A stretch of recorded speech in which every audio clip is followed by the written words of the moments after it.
ನಮಸ್ಕಾರ ಎಲ್ಲರಿಗೂ. ಎಲ್ಲರೂ ಹೇಗಿದ್ದೀರಾ? ಆರಾಮಿದ್ದೀರಾ ಅಂದ್ಕೊಂಡಿದ್ದೀನಿ. ನಾನು ಕೂಡ ಆರಾಮಿದ್ದೀನಿ. ನಾನು ನಿಮ್ಮ ಸರಸ್ವತಿ ಪ್ರಕಾಶ್. ಆ, ನಮ್ಮ ಅಪ್ಪಾಜಿಗೆ ಸ್ವಲ್ಪ ಹುಷಾರಿಲ್ಲ. ನನ್ನ ತಂಗಿ ನಮ್ಮ ಅಪ್ಪಾಜಿಗೆ ತಲೆಗೆ ಎಣ್ಣೆ ಹಾಕ್ತಾ ಇದ್ದಾಳೆ. ಅದಕ್ಕೆ ನಮ್ಮ ಅಪ್ಪಾಜಿ ನನ್ನ ತಾಯಿ ನೀನು ಅಂತ ನನ್ನ ತಂಗಿಗೆ ಹೇಳ್ತಾ ಇದ್ದಾರೆ.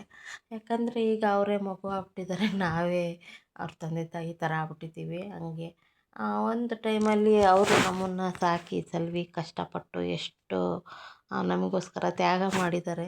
ಇವತ್ತು ಅವರಿಗೆ ಹುಷಾರಿಲ್ಲ ಅಂದಾಗ ನಮಗೆ ಸಹಿಸ್ಕೊಳಕ್ಕಾಗಲ್ಲ. ಅದು ತುಂಬ ಬೇಜಾರಾಗುವಂಥ ವಿಚಾರ, ತುಂಬ ಕಷ್ಟವಾದಂಥ ವಿಚಾರ ನಮಗಿದು. ಇದನ್ನು ಅರಗಿಸ್ಕೊಳಕ್ಕೆ ನಮಗೆ ತುಂಬ ಕಷ್ಟ. ನೆನೆಸ್ಕೊಂಡ್ರೆ ಹಾಗೆ ಕಣ್ಣಲ್ಲಿ ಹಾಗೆ ನೀರು ಬರುತ್ತೆ. ತಂದೆ ತಾಯಿ ನೋಡಿ, ನಮ್ಮ ತಂದೆ ತಾಯಿ ಇರಬೇಕಾದ್ರೇ ನಮ್ಮ ಏನು ಹೇಳ್ತಾರೆ, ತವ್ರ ಮನೆ ವೈಭೋಗ ಅಂತಾರಲ್ಲ, ಅದು ಹಾಗೆ. ನಮ್ಮ ಅಪ್ಪಾಜಿಗೆ ನನ್ನ ತಂಗಿನೇ ಎಲ್ಲನೂ ನೋಡ್ಕೊತಾಳೆ. ನಮ್ಮ ಅಪ್ಪಾಜಿ ನಮ್ಮ ಅಮ್ಮನಿಗೆ ಇಬ್ಬರಿಗೂ ಅವರಿಗೆ ಸ್ವಲ್ಪ ಹುಷಾರಿಲ್ಲ. ಹಾಗಾಗಿ ಈಗ ನಮ್ಮ ಅಪ್ಪಾಜಿ ಮಗು ಥರ ಆಗ್ಬಿಟ್ಟಿದ್ದಾರೆ. ಮಗು ಥರ ಅಂದರೆ ಮಗು ಥರ ಅಲ್ಲ, ಆದ್ರೂ ಈಗ ಆವಾಗಿನ ಥರ ಅವರು ರಫ್ ಆ್ಯಂಡ್ ಟಫ್ ಆಗಿರೋಕ್ಕಾಗಲ್ಲ. ಸ್ವಲ್ಪ ಡಲ್ ಆಗಿದ್ದಾರೆ ಅಂತಲೇ ಹೇಳ್ಬೋದು. ನನ್ನ ತಂಗಿನ ತುಂಬ ಚೆನ್ನಾಗಿ ನೋಡ್ಕೊತಾಳೆ ನಮ್ಮ ಅಪ್ಪಾಜಿ ನಮ್ಮ ಅಮ್ಮನ್ನ. ನಾನು ದೂರ ಇರೋದ್ರಿಂದ ಹೋಗಿ ನೋಡೋಕ್ಕಾಗಲ್ಲ. ಹಾಗೆ ನನ್ನ ತಂಗಿಯಲ್ಲಿ ಹತ್ರದಲ್ಲಿರೋದ್ರಿಂದ ಅವಳು ನೋಡ್ಕೊತಾಳೆ. ನೆನೆಸ್ಕೊಂಡಾಗೆಲ್ಲ ತುಂಬ ಬೇಜಾರು ಅನಿಸುತ್ತೆ. ಈ ಪರಿಸ್ಥಿತಿ ಯಾವ ಶತ್ರುಗೂ ಬೇಡನೋ ಅನಿಸ್ಬಿಡುತ್ತೆ ಅನ್ನಿಸುತ್ತೆ. ಏನು ಮಾಡೋಂಗಿಲ್ಲ.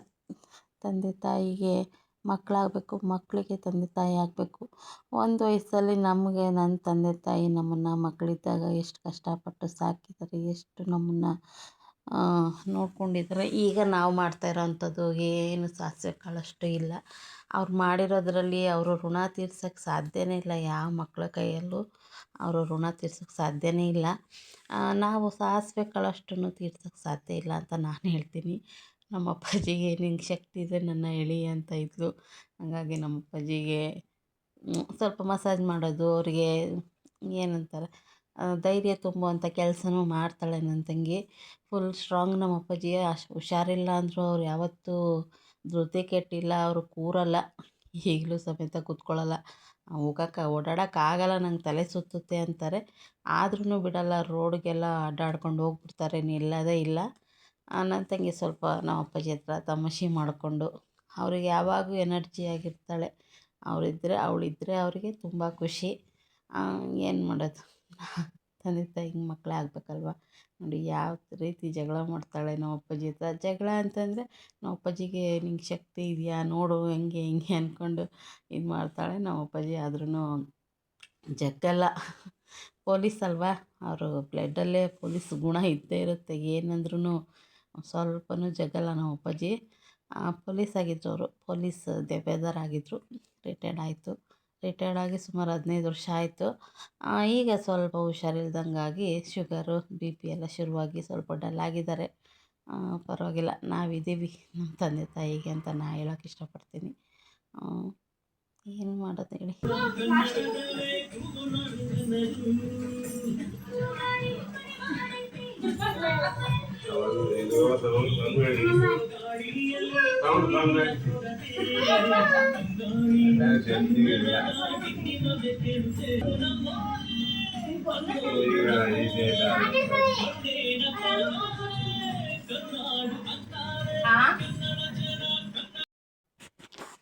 ನಮ್ಮನೆಯವ್ರದ್ದು ಬರ್ತಡೇ ಇವತ್ತು. ನಂಗೆ ನೆನಪೇ ಇಲ್ಲ, ಸ್ವಲ್ಪ ಹಾಸ್ಪಿಟ್ಲಿಗೆ ಹೋಗ್ಬೇಕಿತ್ತು. ಹಂಗಾಗಿ ಬೆಳಗ್ಗೆನೇ ಹೋದೆ. ಬರ್ತಡೇದು ಚೂರು ನೆನಪಿಲ್ಲ ನನಗೆ.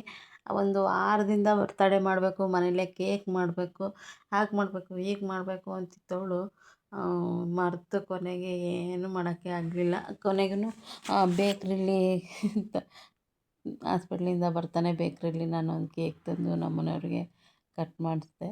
ಅದೊಂದು ತುಂಬ ಬೇಜಾರಾಯ್ತು ನನಗೆ. ವರ್ಷ ನಾನು ಕೇಕು ಹಂಗೆ ಬೇಕ್ರಿಲಿ ತರಲ್ಲ, ನಾನು ಮನೆಯಲ್ಲೇ ಮಾಡಿ ಕೊಡ್ತಾಯಿದ್ದೆ ನಮ್ಮನೆಯವ್ರಿಗೆ, ವಿಶ್ ಮಾಡ್ತಾಯಿದ್ದೆ. ಈ ಸತಿನೇ ಮಿಸ್ ಆಗಿದ್ದು ಭಯಂಕರ ಬೇಜಾರಾಗ್ಬಿಡ್ತು ನನಗಂತೂ. ಬೆಳಗ್ಗೆಯಿಂದನೂ ವಿಶ್ ಮಾಡಿಲ್ಲ ನಾನು. ಸ್ಟೇಟಸ್ಸಿಗೆ ಹಾಕಿದ್ರು ಎಲ್ಲರೂ. ಆವಾಗೇ ನನಗೆ ನಮ್ಮ ಮನೆಯವ್ರ ಬರ್ತಡೇ ಅಂತ ಶಾಕ್ ಆಗ್ಬಿಡ್ತು. ಅಯ್ಯೋ, ಎಲ್ಲರೂ ಹಾಕ್ಯಾರೆ, ನಾನು ಮನೇಲಿ ಇರೋಳೆ ಹಾಕೋಕ್ಕಾಗಲಿಲ್ವಲ್ಲ ಅಂತ ಸಖತ್ ಬೇಜಾರಾಯಿತು. ಆದರೂ ಪರವಾಗಿಲ್ಲ ಕೇಕ್ ತಂದುಬಿಟ್ಟು ವಿಶ್ ಮಾಡಿದೆ. ನನ್ನ ಮಗಳು ಕೂಡ ಅವ್ರ ಅಪ್ಪಾಜಿಗೆ ಲೆಟ್ರೆಲ್ಲ ಬರೆದ್ಬಿಟ್ಟು ಬಾಕ್ಸಿಗೆ ಹಾಕಿ ವಿಶ್ ಮಾಡಿದ್ಲು.